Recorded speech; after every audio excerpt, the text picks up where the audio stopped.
Futuhul Ghaib, pembuka tabir kegaiban. Sebuah ajaran tasawuf, Syekh Abdul Qadir Jailani. Ajaran ke-36.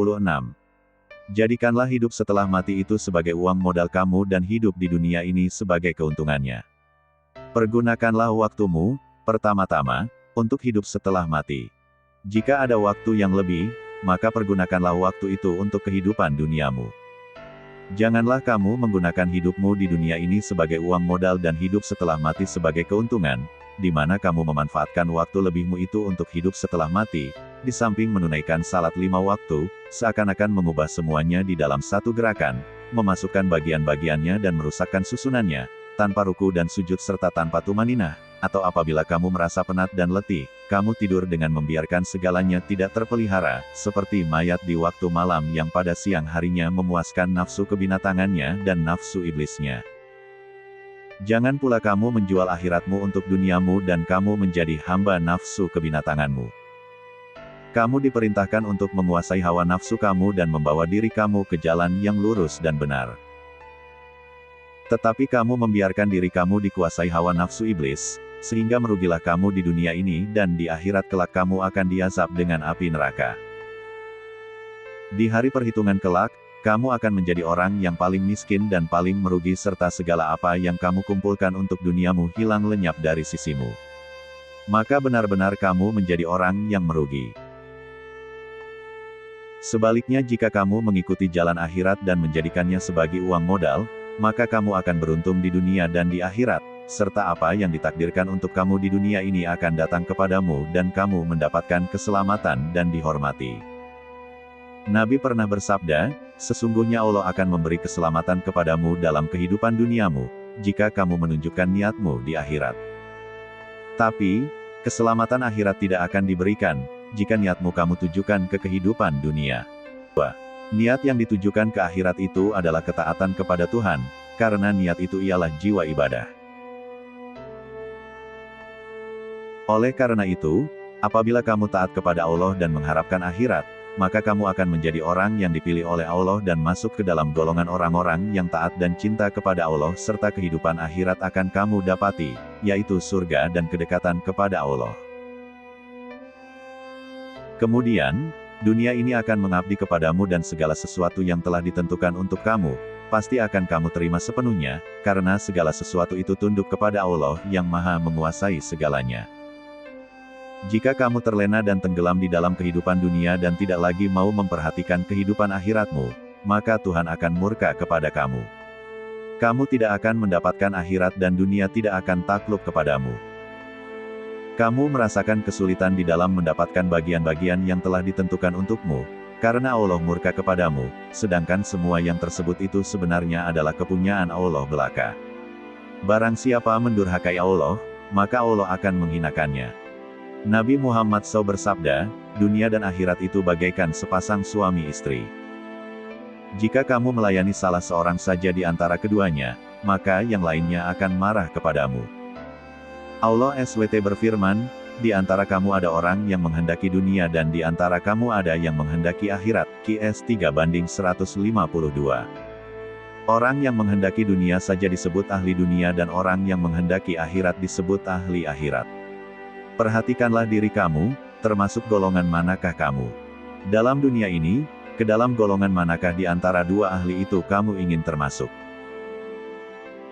Ketika kamu berada di alam akhirat, sesudah mati nanti, kamu akan mengetahui bahwa sebagian di antara kamu masuk ke dalam surga dan satu golongan lagi masuk ke dalam neraka. Dan ada satu golongan manusia lagi, yaitu yang tetap tinggal di tempatnya sambil menjalani perhitungan dan pembicaraan. Satu hari di sana, menurut firman Tuhan, seperti 15.000 tahun di dunia. Ada pula satu golongan manusia yang duduk di tempat makan sambil makan makanan yang enak-enak, buah-buahan, manis-manisan yang lebih putih daripada es, sebagaimana diriwayatkan di dalam hadits, mereka akan melihat tempat tinggal mereka di surga. Apabila Allah telah selesai menanyai manusia, mereka akan memasuki surga itu. Mereka akan pergi menuju tempat tinggal mereka, seperti halnya orang-orang di dunia ini menuju tempat tinggal mereka. Mereka yang memasuki surga itu adalah orang-orang yang meninggalkan dunia mereka dan berusaha mencapai kebahagiaan akhirat dan Allah. Sedangkan orang-orang yang malang adalah mereka yang tidak langsung menghiraukan akhirat dan yang menghabiskan masa hidupnya di dunia dengan hal-hal keduniaan saja serta bimbang dengannya. Mereka melupakan hari perhitungan mereka di hadapan Allah dan mereka tidak mau memperdulikan Al-Quran dan sabda-sabda Nabi. Perhatikanlah dan kasihanilah diri kamu serta pilihlah golongan yang lebih baik di antara kedua golongan tersebut. Hindarkanlah diri kamu dari persahabatan dan pergaulan dengan orang-orang jahat atau setan.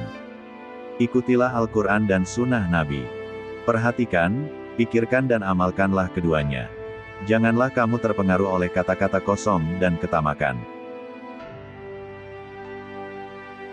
Firman Allah, apa saja harta rampasan fai'i yang diberikan Allah kepada Rasul-Nya yang berasal dari penduduk kota-kota, maka adalah untuk Allah, untuk Rasul, kaum kerabat, anak-anak yatim, orang-orang miskin dan orang-orang yang dalam perjalanan, supaya harta-harta itu jangan hanya beredar di antara orang-orang kaya saja di antara kamu. Apa yang diberikan Rasul kepadamu, maka terimalah dia.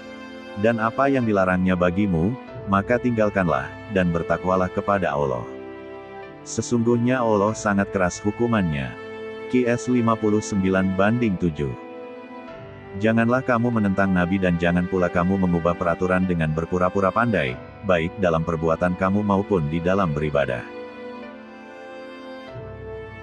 Allah berfirman, kemudian kami iringi di belakang mereka dengan rasul-rasul kami dan kami iringi pula dengan Isa putra Maryam, dan kami berikan kepadanya Injil dan kami jadikan dalam hati orang-orang yang mengikutinya rasa santun dan kasih sayang. Dan mereka mengada-adakan rahbaniyah, padahal kami tidak mewajibkannya kepada mereka tetapi, mereka sendirilah yang mengada-adakannya untuk mencari keridaan Allah, lalu mereka tidak memeliharanya dengan pemeliharaan yang semestinya. Maka kami berikan kepada orang-orang yang beriman di antara mereka pahalanya dan banyak di antara mereka orang-orang fasik. QS 57/27. Allah telah membersihkan nabinya dan menjauhkannya dari yang batil. Firman Allah, dan tiadalah yang diucapkannya itu, Al-Quran, menurut kemauan hawa nafsunya. Ucapannya itu tiada lain hanyalah wahyu yang diwahyukan kepadanya. QS 53/3-4. Dengan kata lain, firman ini bermaksud, apa saja yang dibawanya kepada kamu adalah dari aku, dan bukannya dari dirinya atau hawa nafsunya. Oleh karena itu, ikutilah dia. Firman Allah lagi, pada hari ketiga tiap-tiap diri mendapati segala kebajikan dihadapkan ke hadapannya, begitu juga kejahatan yang telah dikerjakannya. Ia ingin kalau kiranya antara ia dengan hari itu ada masa yang jauh, dan Allah memperingatkan kamu terhadap diri, siksa-Nya. Dan Allah sangat penyayang kepada hamba-hambanya. QS pukul 3.30. Jalan untuk menempuh kasih sayangnya itu adalah mematuhi sabda-sabda dan perbuatan Nabi. Nabi Muhammad SAW bersabda, berusaha itu adalah jalanku dan tawakal kepada Allah itu adalah keadaanku. Oleh karena itu, kamu harus berada di antara perbuatan dan keadaannya. Jika iman kamu lemah, maka hendaklah kamu berusaha, dan ini adalah perbuatannya. Dan jika iman kamu kuat, maka pergunakanlah keadaan kamu, yaitu bertawakal kepada Allah. Allah berfirman, dan kepada Allah lah kamu patut bertawakal. QS pukul 5.26.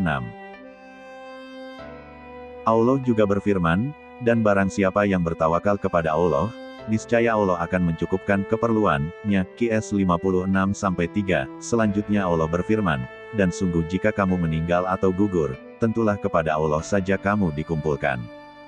QS 3/158. Allah menyuruhmu untuk bertawakal dan berpegang teguh kepada Allah, sebagaimana Nabi pun disuruh berbuat demikian. Nabi SAW bersabda, barang siapa berbuat sesuatu yang bukan dari perintah kami, maka perbuatannya itu tidak akan diterima.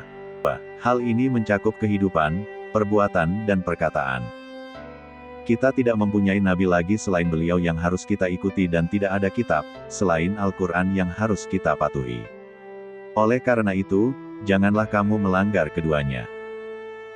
Jika tidak, maka kamu akan mendapatkan kehancuran dan kamu akan dipimpin oleh hawa nafsu kebinatangan dan iblis yang membawa ke jalan yang sesat. Allah berfirman, Dan janganlah kamu mengikuti hawa nafsu, karena ia akan menyesatkan kamu dari jalan Allah. QS 38:26. Keselamatan itu terletak pada kitab Allah dan sunnah Nabi. Sedangkan kerusakan akan datang, jika kamu menyimpang dari keduanya.